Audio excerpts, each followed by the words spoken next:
The thing about action to reaction, is if you repeat the first action, then you could inevitably prepare for the understandable reaction. So let's say I went to kill a fly, and I could also alter that present by going to the past, or maybe even do it like a save state, load state function. People who know about that would understand. So the save state would be prior to the first action. That way, whenever I do the first action, I get to understand what the reaction is, or the first reaction, as it were. Then I would load state. That way, I could repeat the first action so that I already know what my second action should be in preparation to the reaction that is inevitably going to happen.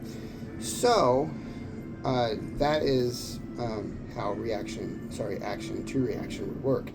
Is if you're going to prepare for a reaction, the action must be repeated to get that reaction that you're prepared for. Otherwise, just changing the first action, you'll always get a different reaction or a second piece to your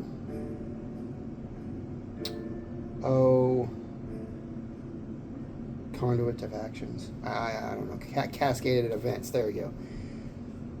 Yeah. So guess what? Second of all, just go ahead and ignore the fact that in my last video, my phone decided it wanted to cut off the video and say, "Hey," pull a LOZ moment. "Hey, listen." It did some weird stuff and cut the video short. Silly thing. So I'm not going to continue that video though, because guess what I found? I found my book. So I can just go ahead and do that. So that's what I'm going to do. While I was uploading the other video, I'm just going to show this to you so that you guys have my notes. See, these are my notes. I don't even know if you can read that, since how cameras work, they like to revert, or sorry, not revert, but mirror the images. So hopefully that's not the case here, and if it is, I hope you can read backwards, because I know I can. I can even read upside down and reverse or mirrored. So what is love? I'm gonna do things a little differently this time, because it is on paper and not just in my head, and how I can organize things really fast in my head, but that doesn't mean that my communication matches the speed in which things are going in my head. However, so is it grace? Well, I was actually going to go ahead and research all the affirming, fundamental, and adamant descriptions of grace. Didn't do that for any of these. And the reason I gave you a snapshot, pretty much, where you can pause it, you got ample enough time to pause it, so that you can look at it, is because I don't want to keep doing this the whole time I'm reading it to you. So, onward. What is love? Is it grace? No, it's not grace. Is it mercy? No. Is it peace? No. Is it science? No. Relationship, communication, a system, an equation, discipline, secrecy, art. Now, art breaks down into like contouring, scratch. So, paintings or just simple artwork. Okay. Is it music, sound, music and sound? Sound, it goes in real well with many different, I guess I could go different avenues with sound, but I wanted to specifically state music, not how sound affects reality, because sound can even affect gravity, because it's a system versus a system, no different than one car hitting another car. Scratch contouring and scratch writing. So you're either painting or doing some form of art like that, or you're writing, which is an intelligible art nonetheless. Both can be abstract or intelligible. I guess forthcoming, very direct.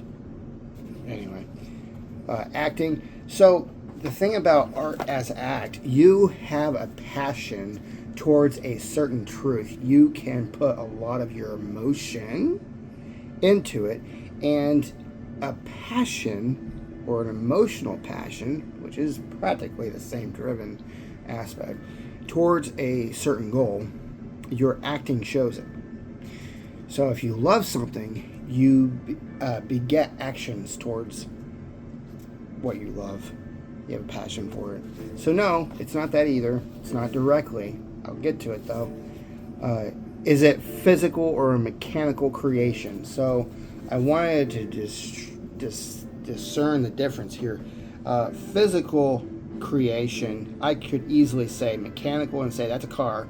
I created it. I put all my efforts into it. Put all my heart and soul into it. I wanted to make sure it was perfect. I wanted to make sure that everything was in order. And advertisements are a lie.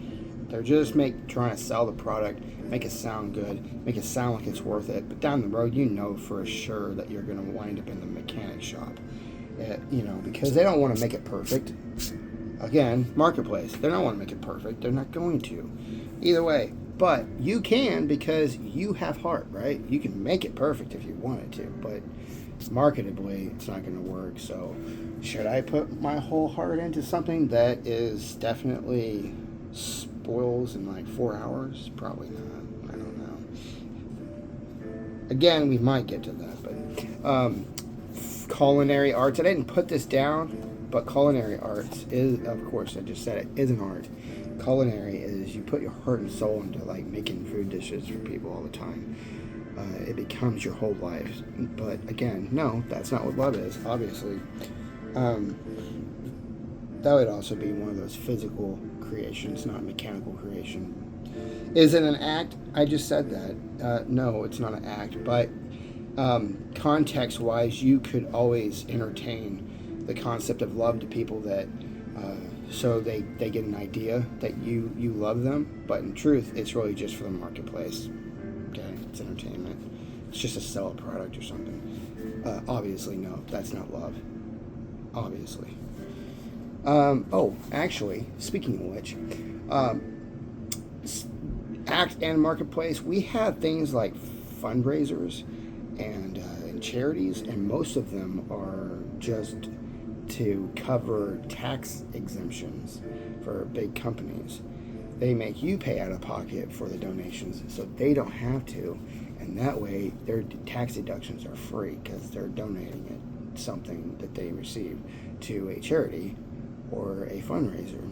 So again, they don't love you, they just want your money. Either way, is it sharing? No, but byproduct maybe. Is it teaching? Again, byproduct maybe. Obedience and honor. There's a scripture. Honor? No. Respect is honor. Honor is respect. Begets of both, either way.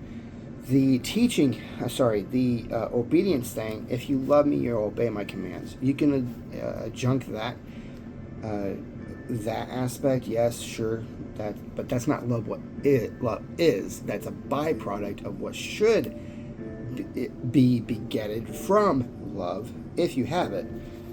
What is love? Well, here it goes. Love is application. It's how it's applied. So if it's how it's applied, then that means the end result will be different. So love is it brotherly love? Well, that's how you applicate it. If you applicate it in a brotherly way, then it's your neighbor. It's a neighborly love.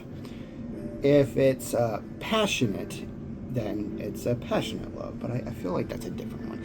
I'm more for under the full understanding and grasping of unconditional and brotherly. Because if you love your aunt, you can love your aunt brotherly and not unconditionally. You could love your aunt unconditionally, but for some reason, it just automatically covers the brotherly love, right? So, which begs the question, doesn't that just make brotherly love unnecessary? Well, see, here's the thing. If I were to follow the scriptures. It says to love your enemy. Now, unconditional love, yes, because we can have wisdom and intelligence with our love for our enemy, which, in my opinion, I don't really have any enemies. Even Lucifer himself is technically not, he's the enemy, don't get me wrong. On a battlefield, he's the enemy. But as far as family goes, he's still technically a part of the family. We hate the fact, can't really say hate, but we really don't like the fact, right, that he's a part of the family. He's like one of those odd black sheep balls that we really don't want to be a part of the family. He's real grinding gear kind of piece to the family, right? But he is still a gear in the family. He has an essential piece and part in the family, right? So should we love Lucifer? And would it be brotherly love or unconditional love at that point? So how does application work? Intelligibly, through wisdom, through emotion. Now, I don't know about you, but I understand that not everybody would appreciate if I just brought this out and said it's all about God stuff, okay? It's not all about God stuff. Like I said, all things can be broken down in science because it's the discovery of what we don't understand yet. So once we understand it, guess what? The Bible clearly states to seek knowledge, understanding, and wisdom. It has more value than currency. That's why being wise and being intelligible and understanding is key. It is worth more than anything you could possibly buy or eat or consume or share even. So what if I told you that love can be applicated through your testimony? So like your entire life has meaning once it's being shared to somebody who could use the gatherable wisdom from it. Now, you may think your life is useless and completely unnecessary, but to somebody else, here's a statement: to one could be trash, to another it's treasure.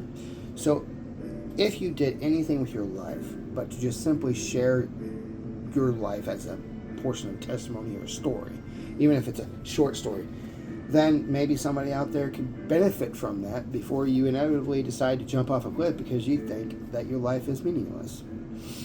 Please don't do that, okay? That's not cool. Anyway, so what is love? Well, there's even scripture stating that you should love your neighbor as thyself, implying that you to some degree have love for yourself. I was told that I loved myself only because I took care of myself. I fed myself, clothed myself, went to work to provide currency for myself so I could do things that I would prefer doing, like interests and hobbies, and maybe even have some left over, more the first part as being to share others, to give them to enjoy their joy something in their poverty. Not the other way around, but the way I stated it just mirrored. So I didn't mean to state it in the order that I did. No. So what love is not even the core portion. These are just reactions like grace, mercy, peace, even science. The discovery of what already is, but is unknown to us until we discover it.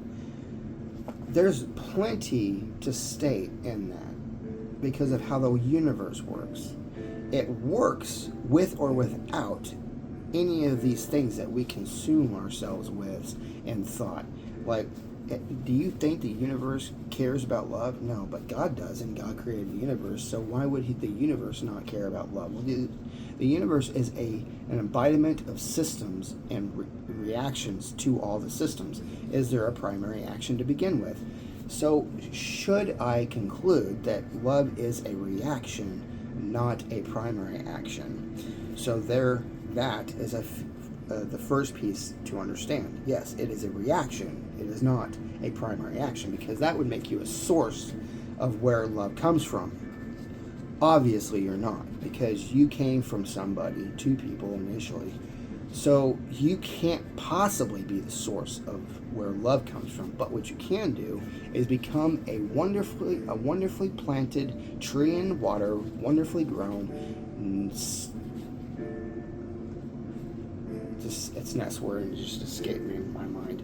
But you're very fervent and still. You remain. It's right there. Anyway, so you remain firm in your own understanding of how you can deliver your love. Now, loving somebody isn't just giving them grace or giving them peace or whatever. Okay, you can even give people money and it's not out of love. It's just because you understand what poverty feels like. Okay, usually rich people don't go and do that. They keep to themselves and say, hey, look, if I can do it, you can do it too. So I don't see any reason to give you any money. True. There's not really any reason to give anybody money. But what you can do is give your services, because that matters a lot.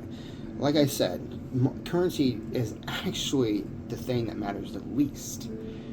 Your services, your servitude, matters a great deal more than any currency. But the sharing of understanding, knowledge, wisdom, and all of that, that means even more than your services. But what if it is your service to do that? Okay, cool. Okay. A 2-in-1. Cool. But let's get down to it again. Let's go back to what is love. So love is a reaction. And if you were to take an orange and you were to squeeze it, will grapefruit come out? Probably not. No grapefruit juice should come out of an orange, right? Same as a grape juice in general should not come out of an orange. 2 different fruits, by the way. 3, actually. So love is an expression, a reactive expression of what's inside here. So you could have love come from an extremist. It's not going to come from a soft heart, right? Clearly not. So if I were to show love to somebody and I come from a business perspective, I'm going to show them more of a business perspective of how to pick themselves up, do things on their own, so that they too can get what other people, well, actually what they want in life. And that would be more like a parent's love, rather than like you care for them, like a parent would. As far as, but that's not really what love is, right? Is love really just an expression? Well, it is a reaction. So if you don't have love in yourself, then you can't really get what you don't have, right? So it's non-tangible. Okay, I got it. So it's not something that you can buy. You can't learn love. It's only an expression. It's an expression of what's already inside yourself. So if I can't learn love, then how can I give what I don't have, right? How do I attain it so I can give it to other people? After all, it's not a currency and it's a reaction, right? So is it a contagious reaction? Because contagions are given and then they sprout inside and they build up until they consume, right? So it can consume me? Yes. So what else does this sort of thing? Well, bacteria, viruses, that sort of thing, you can do that. Plague, to some people, love is a plague. It's very contagious because it's constantly a cascaded reaction. Oh, so it is scientific. Yes, indeed. It is very scientific. Love is very scientific. It is emotional. Yes. Mental, not really, unless you're trying to act it out. So that means you can learn the expressions that come with it. You can learn the actions that come from it.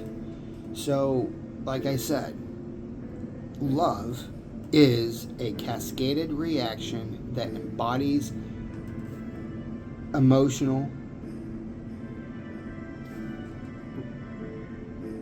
Yeah. I just had a brain fart, complete shutdown. I love those things. I've just had those all day today. Since I have already repeated myself at least 3 times, I know that. Let's move on. If I were to create a cure for someone because I love them, and then somebody else is affected buy that because that person went and told other people. Now I have a customer basis. So would that kind of imitate a virus? Airborne virus, blood virus, whatever. It's contagious, right? People want a cure and they want it free, right? Well, love is free. Love is a very contagious, reactive based expression. It is infectious. But here's the thing about love. When it consumes a person, it generally takes their personality and changes it. It can melt a very resistant, combative individual. Someone who's all about logic, all about it's got to be one way, or it's got to be, someone who gets really angry because things are not done a very specific way. It's just narrow. It's got to be done in that way. So the thing about love is it makes that really narrow window or door seem this big, but it's still actually this big. So with that having been said, the Bible states that Jesus, being the way, the truth, and the life, that door, that path is really narrow, he says. But because his love covers a multitude of sins, it's just another way of saying he covers all sins. But he's stating a multitude of sins because it's only to those who come to him for the relief and salvation of their sins, or their salvation, the cleansing of their sins. But those who come to him, if they receive his love truly, they turn away from that sin and they live a different life. This is what we call being born again. So love changes a person. Yes. So if unconditional love pretty much makes all other love unnecessary, there's no need or no room to act it out, no need to go out of your way to learn anything. The infectious, contagious, reactive, expression, the overwhelming, it consumes you. It does it on its own, right? It builds on its own. So the tree grows by itself. But here's another thing. If, let's say, a tree is not watered properly, I can't do a tree. Let's go for your garden. You have tomatoes, right? You have carrots and corn and stuff. So if you don't really take care of those fields, then maybe you're going to trust that the sky does it for you.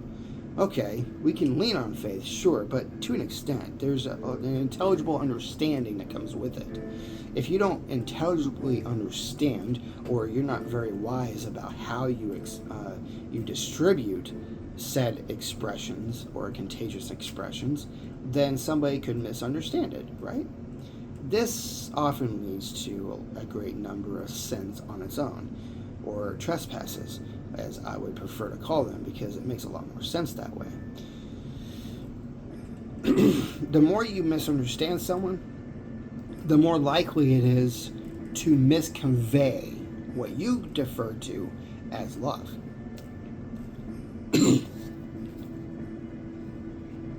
You can do this with your sharing or your teaching, or let's say the inconvenience of misunderstanding could bring dishonor where you think you're bringing honor instead. Or maybe you think you're obeying someone, but in truth, your actions don't come out that way. So the communication errors are most certainly there. The miscommunication is absolute in that situation. So how do we prevent the miscommunications so that we can properly convey that we really do have unconditional love for someone? So usually you can say that I love you and mean it, but internally it hurts because you don't understand you're not getting all the details that you need, so that you can see that the other person is receiving the fact that you do love them. You can get, like I said, you can share your whole heart. You can share all your stuff with the person. But if you're not listening to all the details that you need to from that person can't even convey properly that they understand that you love them.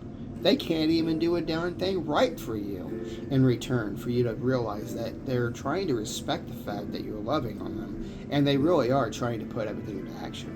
So the miscommunication is guaranteed if you don't listen. So communication is a big deal and part of loving between one and another person. So if you're not communicating everything as you should be, because audiences change, not a single person is the same audience as another person. So the larger the group of people you talk to, the greater the miscommunication. Not only that, the greater number of people that are trying to talk over you in response to something that you're already talking about. That's actually why small groups are so important, because you got less people talking over you, talking ahead of you, talking around you, or beneath you, or whatever, or before you do, assuming that they already have the answers to a question you're trying to make the small group about. So you want to make sure that when you're talking to someone, you talk to them, not, oh, I done talked to like a million other people with the same thing. I got this. I'm just going to say the same thing as I told all these other people. It's a blueprint. Just follow the blueprint and it can't possibly go wrong. I agree to an extent, because like I said, since we are all so different, even though so similar, when you talk to someone, you need to make sure that what you're trying to say is heard and understood, because your audience, on a whim, can just fundamentally change. Take a mega corporation, for instance. They are doing they're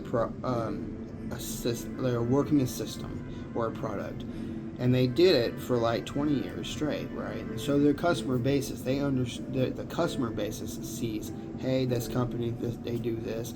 This is what we expect. This is, they improve their product, sure, but this is still what we expect. It's always what we expect. But then they change something about it that makes it seem like a completely different product now. So how does that affect the customer basis? Well, some customers are like, you know what? I didn't really like the fact that it changed so much. I'm just going to go over to these people now. And then you got other people who are like, oh, dude, they changed it to a way that I would like it. So they go from this other company. Now they have a fresh new audience. A fresh new audience means they have to change the way they convey or advertise, because the audience has changed. But do they? Not always. But like I said before, for every change that we have in society, we tend to evolve differently. So when we evolve, we've actually already done that. We've already had the change. We have a bunch of reactions towards what has already been a part of that change. So now we're just living out the repercussions or the side effects of those changes. So, what is love? Well, it's certainly not going to be found in the marketplace. That's actually one of the things I was wanting to tie into it. But it can be found in individuals. So love can be found inside us. It is a reaction. It's contagious. It's fundamentally something that cannot be learned unless you want to just simply act out what similar reactions or actions come from it as a side effect or as an expression of what's there. So a reaction, an expression, contagious, changes you. makes you see things differently. So it's really along the same lines as trying to express the question of what is the universe essentially. Because knowing what the universe is, you would have to just go into describe all the systems that make up the universe. You'd have to go in and explain and describe how all pieces of the system work, not just the systems, all the sciences from small to big. And I don't know of anybody who wants to sit around and listen to a chat that might take decades to express just to one audience, just so that they can have it for a few years and do nothing with it. Or together as a whole, we can discover it all together as a whole. The more we try to sell knowledge, the less people are wise with what they already have, because they already don't understand the value of what they already have. So why would they understand the value of what they want? And when they get it, do they really understand the value of what they got now? Or are they even wise enough to understand how to apply it? So please understand that when someone sells you information, weigh it like you do your fruits and vegetables. Dig into the value of what they're trying to sell you. I mean, is it really worth it? You spend your life searching for something, and someone's going to sell it to you, but at the same time, was your whole life worth just that small piece of whatever knowledge? Like, who are you going to share it to now? You spent your whole life for it. Well, I guess you would already know that. So, again, just another variable you could use to discover. So, science, the discovery of what already is, not the discovery of what we already know. You might find your answer in that if you're not going to accept the one I gave. It is complex, though. So it's not like one person can tell you anything. It's something like an experience. You learn it through that, I guess. But otherwise, it's something that you just obtain through growth, of being around it long enough. It's most certainly not exerted physically, but I guess it could be. I mean, it is an expression. So, God bless. I wish I could have said that on the other one, but God bless. Love you all. Enjoy.